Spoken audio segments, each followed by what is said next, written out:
नित्यानन्दकरी वराभयकरी सौन्दर्यरत्नाकरी निर्धूताखिलघोरपावनकरी प्रत्यक्ष माहेश्वरी प्रालेयाचलवंशपावनकरी काशीपुराधीश्वरी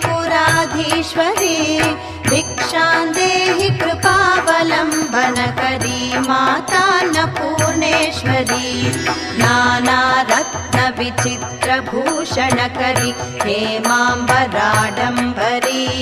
मुक्ताहारविलम्बमानविलसद्वक्षोजकुम्भान्तरी काश्मीरागरुवासिता